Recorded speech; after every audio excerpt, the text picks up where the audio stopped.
पहली वीडियो में हम बात किए थे फार्मेसी के बारे में कि फार्मेसी क्या है, फार्मेसी कैसे आप कर सकते हो, फार्मेसी का क्या फ्यूचर होने वाला है और जब आप फार्मेसी कंप्लीट करके एक फार्मासिस्ट बन जाओगे तो कहाँ कहाँ नौकरी कर सकते हो और कितने सैलरी आपको मिल सकती है। यदि आप उस वीडियो को डिटेल में देखना चाहते हैं तो भाई आई बटन में लिंक है, क्लिक करके आप ज़रूर देखो। लेकिन आज के इस वीडियो में हम बात करने वाले हैं D pharma, that means diploma in pharmacy course के बारे में कंप्लीट डिटेल। तो हेलो फ्रेंड्स, मेरा नाम है उदित नारायण विश्वकर्मा और स्वागत है आप सभी का विद्याश्री कॉलेज ऑफ फार्मेसी के यूट्यूब चैनल पे। चलिए बात करते हैं डी फार्मा कोर्स के बारे में। डी फार्मा का फुल फॉर्म है डिप्लोमा इन फार्मेसी और एक 2 साल का फार्मेसी का कोर्स है। इसे कंप्लीट करने के लिए आपका इंटरमीडिएट कंप्लीट होना चाहिए, तभी आपको प्रवेश मिलेगा और 2 साल टाइम देकर के आप बन जाते हो एक फार्मासिस्ट। चलिए फिर से एक बार रिपीट करते हैं। यदि आपका इंटरमीडिएट कंप्लीट है फिजिक्स केमिस्ट्री मैथ या फिजिक्स केमिस्ट्री बायोलॉजी के साथ तो डायरेक्ट आप डी फार्मा कोर्स में एडमिशन पा सकते हो। 2 साल कंप्लीट आपको टाइम देना पड़ेगा थ्योरी स्टडी के लिए कॉलेज में और इसी के साथ 3 महीने का टाइम चाहिए हॉस्पिटल ट्रेनिंग के लिए। इसके बाद आप स्टेट फार्मेसी में रजिस्ट्रेशन करा के बन जाते हो एक फार्मासिस्ट। हो गया काम।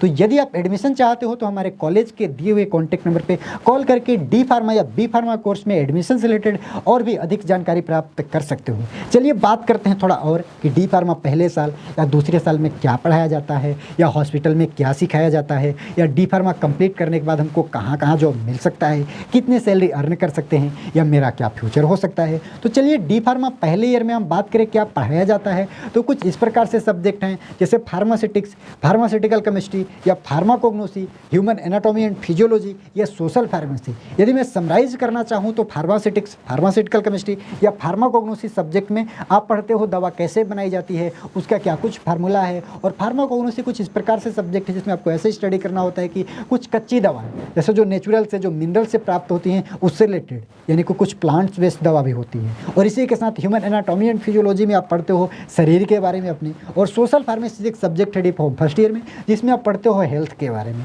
और डी फॉर्म सेकेंड ईयर में कुछ इस प्रकार से सब्जेक्ट हैं जैसे आपके फार्माकोलॉजी या फार्माकोथेरेपेटिक्स, हॉस्पिटल या फिर इस प्रकार से यहाँ पे बायोकेमिस्ट्री या pharmacy law and ethics type के आपके कुछ सब्जेक्ट हैं जिसमें फार्माकोलॉजी मुख्य सब्जेक्ट है जिसमें आप पढ़ते हो कौन सी दवा किस बीमारी में यूज की जाती है और कितना डोज वगैरह है। बाकी आप स्टडी करोगे सिलेबस के बारे में कंप्लीट जब वीडियो जाएगी तो उन वीडियोज को देखोगे तो आपको कंप्लीट चीज़ें सीखने को मिल जाएगा।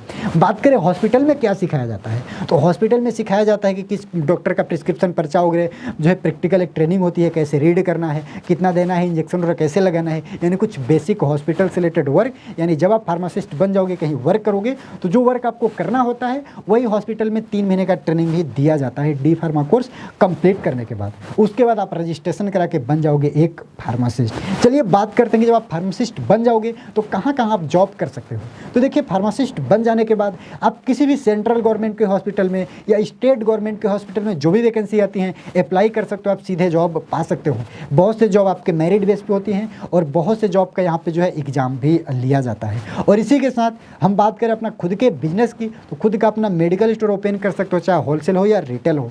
बात करें कितने सैलरी अर्न कर सकते हो तो जॉब प्रोफाइल में डिपेंड करता है कि कौन से पोस्ट पे हो, कौन सी वैकेंसी के लिए आप अप्लाई किए थे, कौन से जॉब पोस्ट पे आप गए हो। लेकिन फिर भी ऑन एन एवरेज आपकी सैलरी गवर्नमेंट में यहाँ पे 20 से 25,000 या 30,000 हो सकती है डिप्लोमा इन फार्मेसी कंप्लीट करने के बाद। यदि प्राइवेट सेक्टर में आप जाना चाहो किसी हॉस्पिटल फार्मेसी में या किसी मेडिकल स्टोर वगैरह पे या किसी फार्मास्यूटिकल कंपनी में तो स्टार्टिंग सैलरी आपका 10 से 15,000 हो सकती है। जब हम बात करें खुद के बिजनेस के लिए यानी आप अपना रजिस्ट्रेशन करा लिए स्टेट फार्मेसी में और अपना ड्रग लाइसेंस बनवा करके खुद बिजनेस करना चाहते हो तो कितने पैसे अर्न कर सकते हो। तो देखिए फार्मेसी में या किसी भी फील्ड में बिजनेस में अर्निंग की यहाँ पे कोई भी ऐसे डायरेक्ट बात नहीं किया जा सकता क्योंकि डिपेंड करता है आपका मेडिकल स्टोर या आपका बिजनेस कैसा चल रहा है। तो डिपेंड करता है आपके उस लोकेशन पे या फिर आपके दवा के सेलिंग पे। लेकिन फिर भी ऑन एन एवरेज यहाँ पे हम बात करें तो इंडिया में जो मेडिकल स्टोर हैं कहीं ना कहीं एक महीने का 1 से 2 लाख रुपए आसानी से अर्न कर लेते हैं नॉर्मली।